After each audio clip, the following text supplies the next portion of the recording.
To those who believe that the homeland is the most important thing we have, to those who fight against violence and terrorism, to those who sacrifice themselves for Egypt, to those who are searching for the truth, those who are willing to understand, to the secured heart, to those who are seeking more secured heart, for them all, we present to you the results of 12 months of investigations to think loudly and to document the events together in a journey of one important objective, which is awareness against terrorism.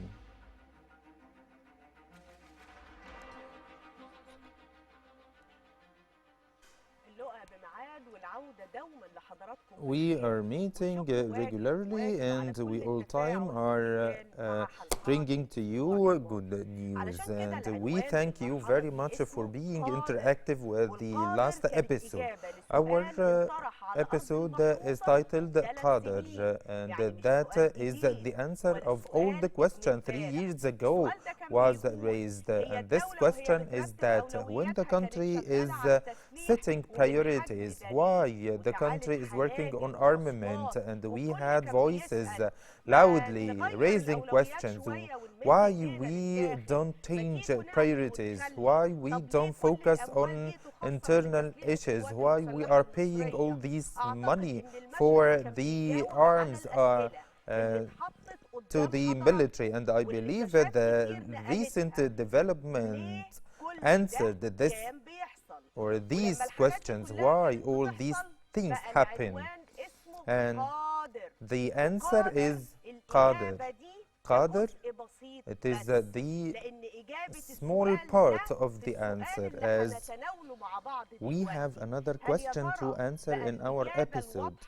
The clear answer you had on the Egyptian land that was transmitted locally, regionally, and internationally to all players, major players specifically. I believe this is a reason to raise the main question. Have we understood that not all information are published, not all information in the beyond doors are published? Are you now feeling assured on the future when we as people are frequently asking about different priorities, different interests? The answer is clear now, and we had seen the answer days ago. Those who expected these scenarios were able to take the decisions needed, and it wasn't necessary to publish this information. All that clarifies that those who expected the future, those who have foreseen these events throughout the last 3 years, they were preparing themselves to this time, to these developments. Now, are you feeling assured about the future? Now the strength is on the land, not on TV channels. It's not the language used, it is the action taken.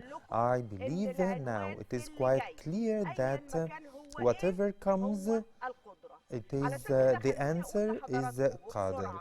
And I'm going to tell you quickly that it's time to say that Egypt, following the success we had on the eastern borders, we have nothing to do but the western borders, as the network that is fighting against us are trying just to attack the borders.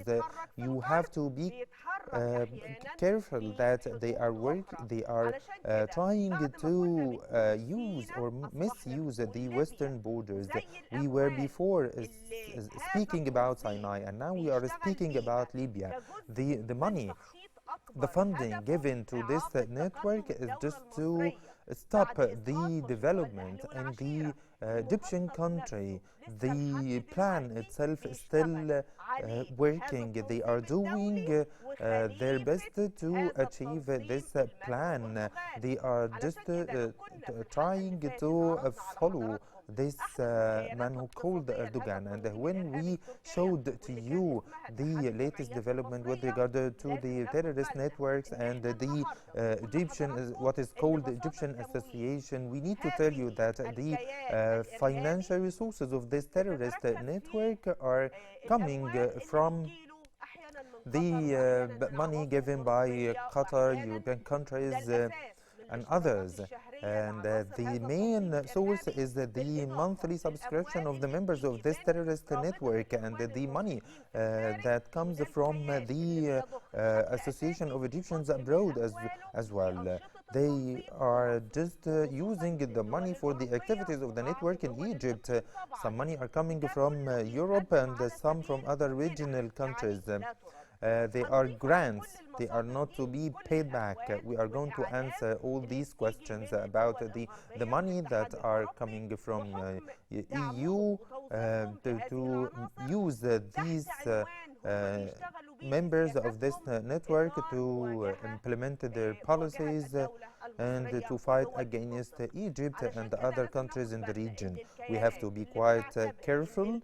Those who are considered Muslim Brotherhood as a political group that is opposing the regime, they are working on that basis, as well as the profits and revenues of the enterprises of this network as well. Let me tell you that the economic entities are widespread in Europe, Western Europe, and they have centers, Islamic associations in Western countries, those who are collecting money in general, Islamic entities, those who are working on relief, and we are going to pay attention to this terminology. This is the term they are using just to attract the people and to let them sympathize with the money collection and the activities from all over the world. That's why we have together to say it clearly. What was disclosed by the member of the Shura Council of the network, Amir Bassam, who is living abroad in Egypt, would give us more information about these violations. Let us listen to him, how he was able to speak about the liars of the members of this terrorist network. Dr. Mahmoud Hussein acknowledged that he took money that does not belong to him or Mr. Ibrahim Munir or Mr. Bahiri. Said that we have apartments that we own, and no one spoke about the truth. Do not be angry with me, and let me be frank. As you can see, they acknowledged before you that they took the money that does not belong to them, and they were wasted in apartments or buildings, whole buildings. They were just getting this money for human rights, and they were encouraging people to donate, and by the end they got millions, and no one spoke about that. He is just trying to provoke us. No one answered, no one took any action against them, and this leadership that is taking the money of the Muslim Brotherhood and the money of the people, and they are not accountable to their actions. I am feeling very, very, very angry with that, and this is not your situation. This is a clear acknowledgement that they took BMW $100,000, and the students are humiliated for money for 6 months, and they are delaying the measures for 6 months for $40. How can we use the money of this car, the BMW, to cover the spending of those students? It's now quite clear. Those who are feeling strange with regard to the the kafil system that is applied in Gulf state. What you have heard Amir Bassam, one of the members of the network, and he was a member of parliament. He is speaking about the same idea. Each leader has a group. Each group have to document their just through this person. It is something personal. It's not related to anything else about the loyalty to the leadership. What you have done, the 30th of June revolution was a big success against this plan. Your efforts, your revolution was a main factor to face the dream of the Ottomanite people, those who were trying to fight against Egypt and to kill Egypt, and sometimes they are trying to negatively affect on the economy, and it's not new, and they weren't doing that recently. They were doing that once they were established in Egypt. It's like 12 billion US dollars were taken from the reserve, the reserve at the central bank at the time of the ruling of Muslim Brotherhood leaders, Khayrat al-Shatar, Hassan Malik. They formed a commission to manage and to integrate the money of this group into the formal economy of the country, and that commission was trying just to find out how they are going to deal with the Turkish partner in the framework of that economy. And all what we are telling you, it's not just statements. And if you can remember the visit of Erdogan to this group at the time of their ruling, and how Egypt or Egyptians raised at that time the flag of Turkey. And I'm going to give you more information about the members of this commission specifically.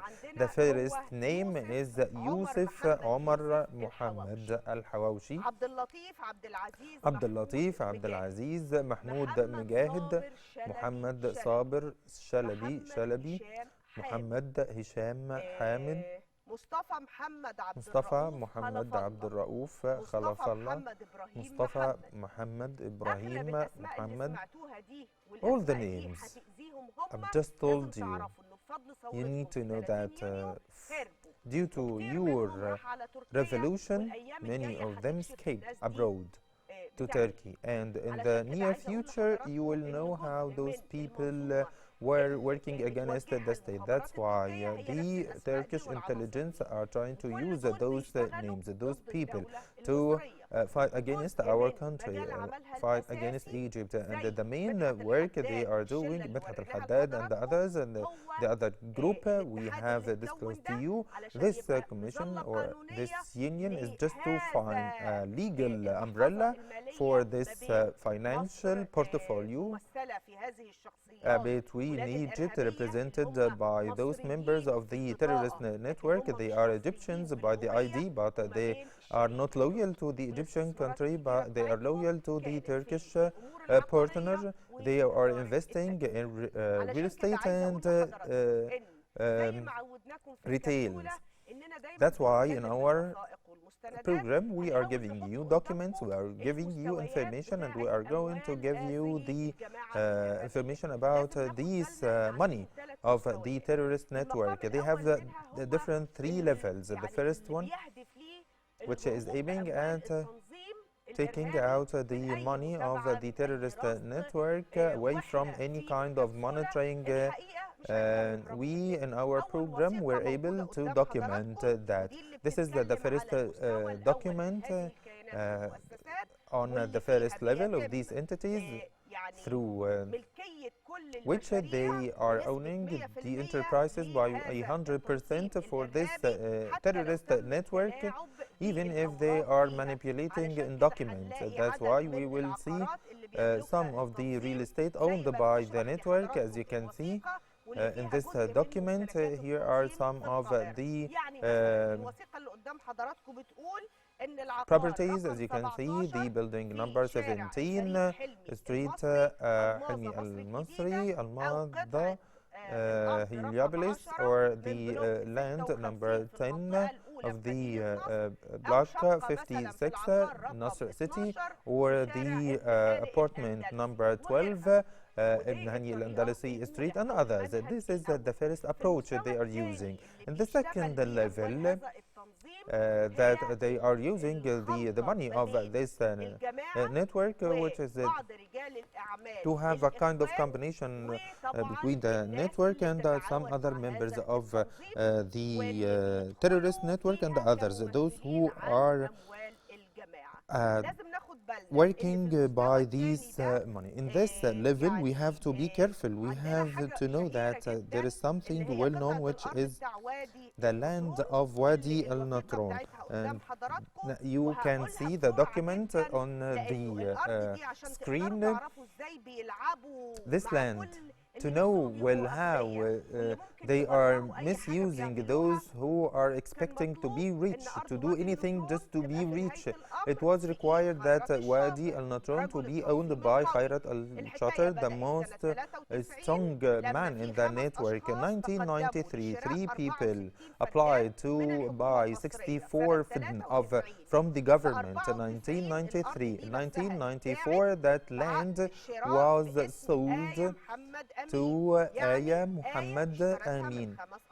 Aya bought the land from 5 persons. At that later on, 1994, the person who the buyer got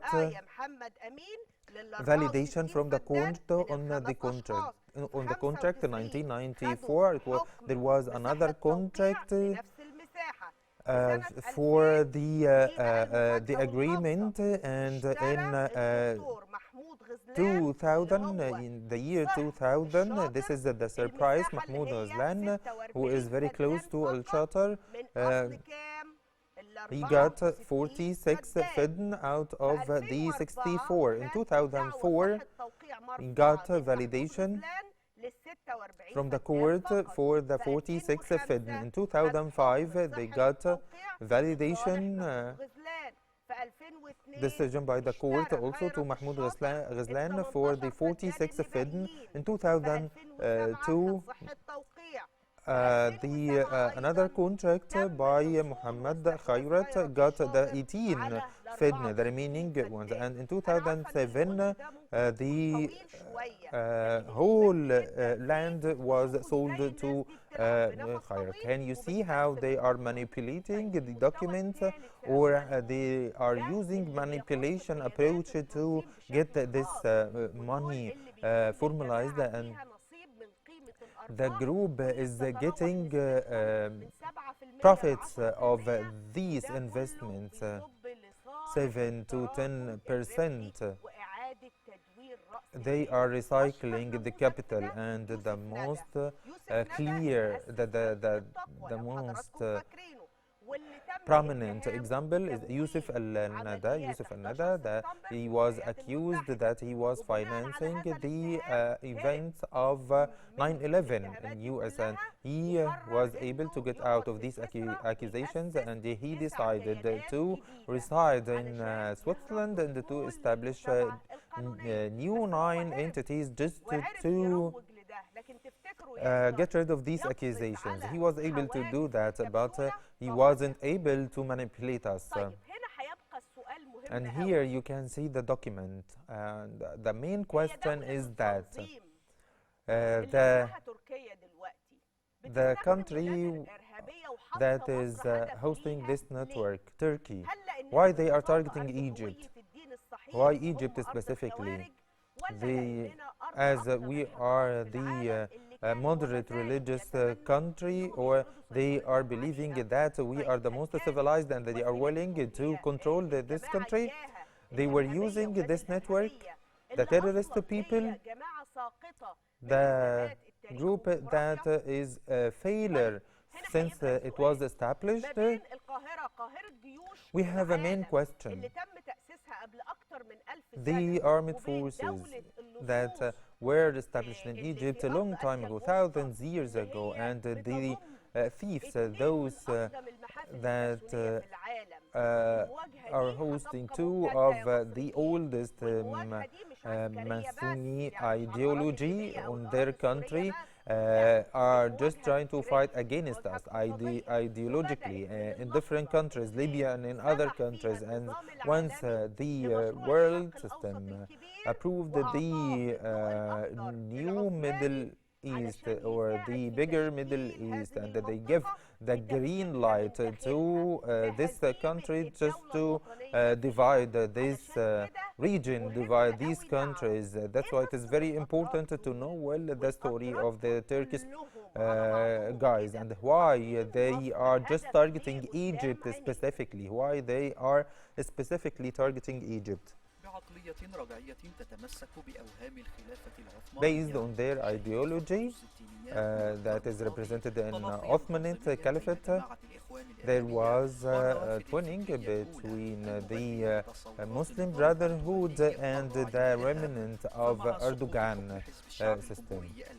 After the collapse of the People's Republic Party, we had Adnan Mandris and those who are supporting Erdogan to take the opportunity and to take measures just to reach to the ruling of this country. And they started to communicate with the Muslim Brotherhood at the time of Hassan al-Banna, and they were communicating with the leaders of this terrorist network and the leaders of the Turkish country. And that's why they established Arabcan in 1969, and this movement was the branch of the Muslim Brotherhood in Turkey. And later on there was a Rufa party that reached to the power in 1996, and this movement was like an incubator for Erdogan ideology, who was impacted a lot by his professor Najmuddin Arbakan, especially in the networking of Rufa and also the leaders of the Islamic movement. And in 1990s they hold international conference for the political leaders, Islamic political leaders. At that time they started to strengthen their relation with the Muslim Brotherhood. Mustafa Mashhour, the fifth guide, and Muhammad Atif, the seventh guide, and Mahmoud Al-Nahnah from Algeria, and others, though all of them participated in this conference with Rufa. And Rufa resigned from this movement 2001 as the Islamic movement was divided the country. However, he was keeping the same ideology, and he was still communicating with Muslim Brotherhood in Turkey and in other countries, and he was working on the bigger Middle East, and they had communications with Bush at that time on that project, and they were celebrating more than 500 on the invasion of Constantinople, and they had celebration at that time by the party which is continuing the journey of Al-Rufa. And Muhammad Saad Al-Katatni and others, members of the Shura Council, Abdul-Manem Abu Al-Futuh, the member of the council at that time, they participated and they delivered a statement, and they were in Istanbul in different meetings. And before the uprisings in Arab countries, Turkey was sponsoring the Muslim Brotherhood in different countries, and they were cooperating with Obama administration, and they were getting support just to prepare leaders to take the leadership in some countries. And after the failure of the project of Erdogan, following the 30th of June revolution and the collapse of Muslim Brotherhood in Egypt, the Egyptian authorities got many evidences that Turkey were sending weapons for the terrorist group, and also Ankara opened their gates for these members, topped by the network leaders. It was a launching pad for the activities of this group and to fight against the country, Egypt, and to also connect with other members throughout the whole world in the last 6 years. Just to confirm this information,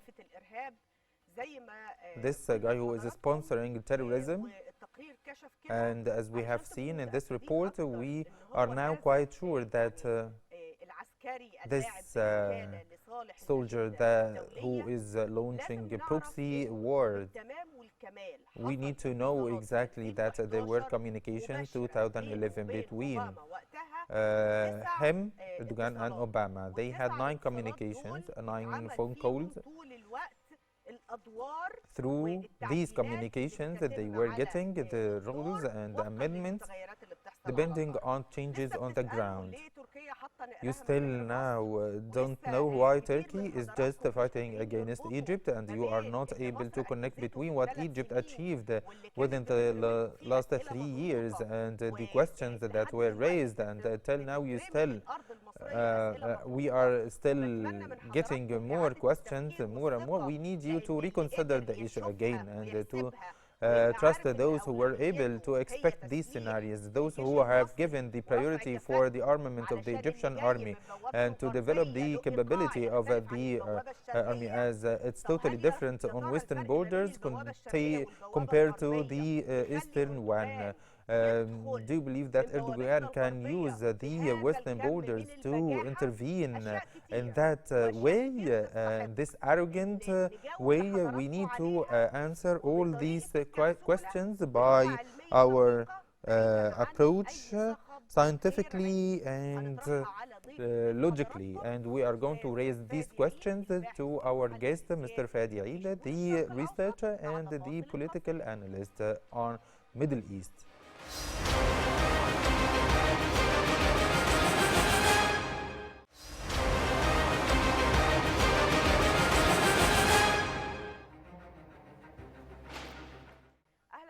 We welcome you back and allow us to start our interview with our guest, Mr. Fadi Aid. Welcome, Mr. Fadi.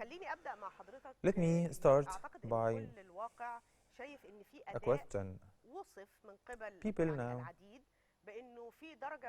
believe that there is a kind of arrogant tone. Erdogan is arrogant while he is stating anything about Libya and intervening in Libya. Why he is doing that? Before answering this question, we need to agree on 3 basics. If Egypt have 1 million cubic square kilometer, our security is much bigger. The second is the interest, and we have been taught in politics that there is no friend or ally or enemy, maybe potential. Both are potential enemy or potential friend. That's why we need to deal with all files by the logic, by our mentality. I'm telling you that as I've seen some reactions from Egyptians, from Libyan, after the developments by Turkey. We need to be to depend on the logic while judging these developments. Turkey. What is the politics of Turkey? As you said, they are playing roles to others. They are not moving independently. They are just playing a role. Recep Tayyip Erdogan, with regard to politics, he is just a tool in others' hand. If you believe that I'm exaggerating, who is Erdogan before 2002? What about the Justice and Development Party? Erdogan, in a very short period, were playing political roles, and all Islamic parties were denied at that time except this one, the Justice and Development, and that party was widespread in very short time. They got different branches all over the country. They took the power They had nothing, and they acknowledged that once they got the power. From where have you got all this money, all this wealth for the party, and you are gaining the elections by this funding throughout this period? In 2003, all members of the Justice and Development Party, they voted for the U.S.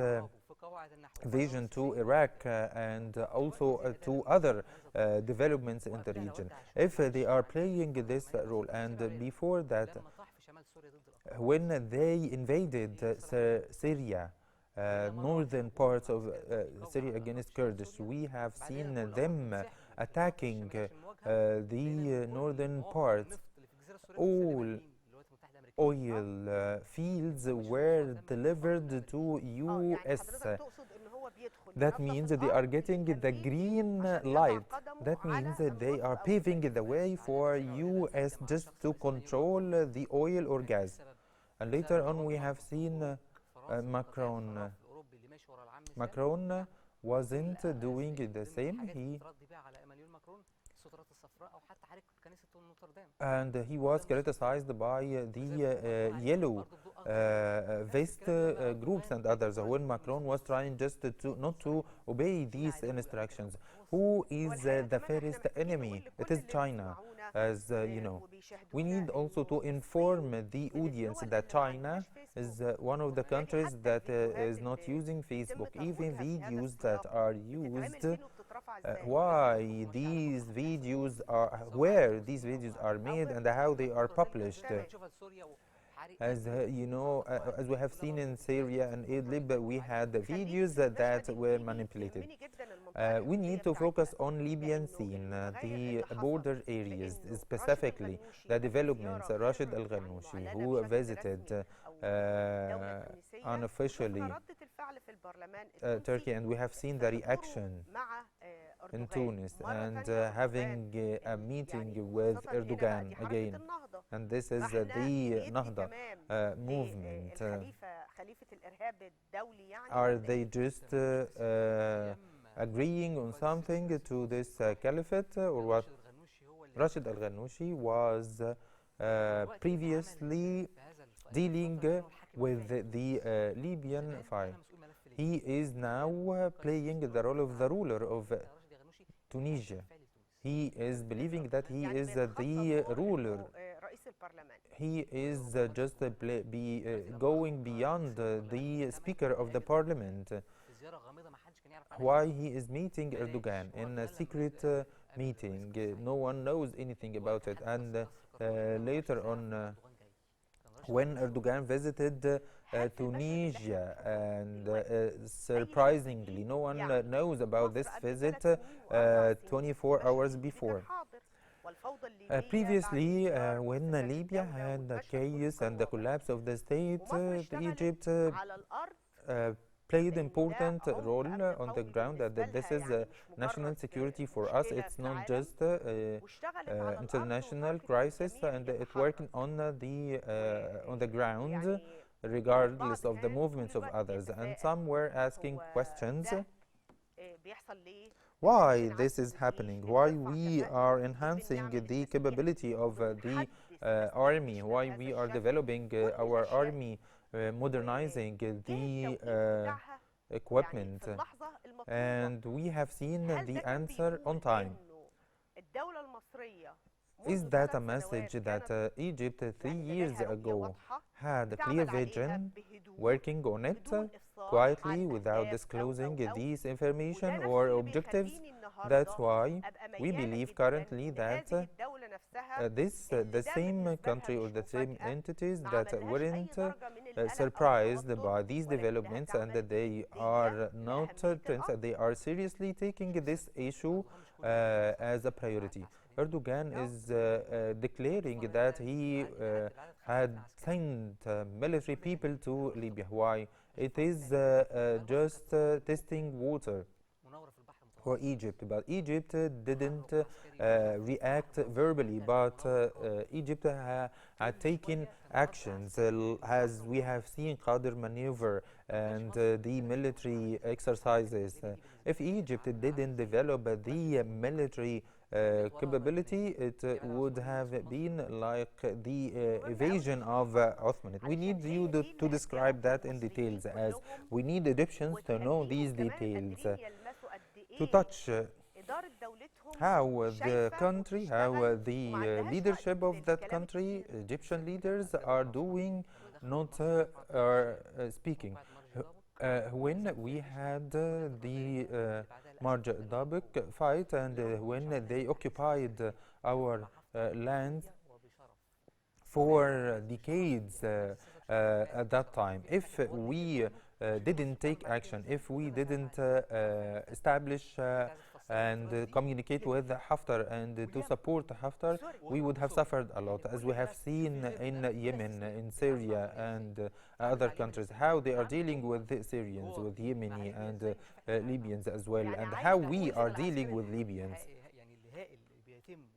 The military exercises, or the military preparations are very important just to secure Libya.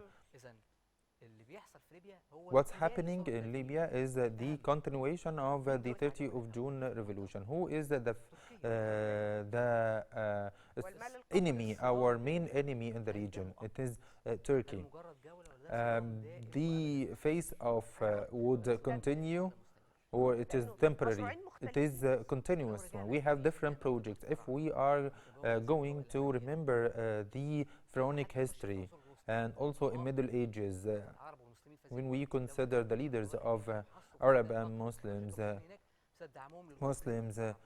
were fought due to their support to Europe at that time, and also the Mughal and others, Muayyid al-Sheikh, that one who ruled Egypt for a time, controlled the many parts of Turkey and Turkmen, and also the last by Ibrahim Pasha and other fightings. We are contradicting totally. It's not possible to have both in the same square or in one formula. That means the fighting is inevitable. The history is proving that there are big differences. Egypt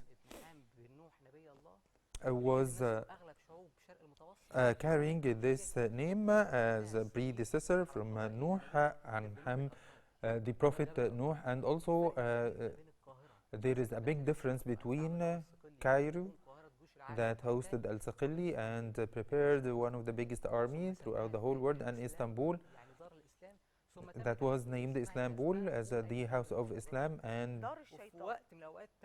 at that time it was titled as the House of the Devil, or the Land of the Devil. But this is a big difference. The nature or the of people, characteristics of both peoples are different. Jewish, those who were fighting against the caliphate, and they are still ruling this country under the slogan of Islam, Al-Azhar al-Sharif, that is supporting the moderate Islam and the Orthodox Church in Egypt, and we many Egyptians Muslims do not know why we are referring to Patriarch.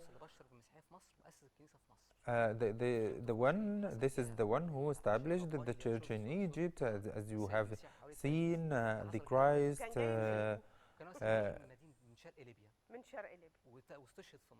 But this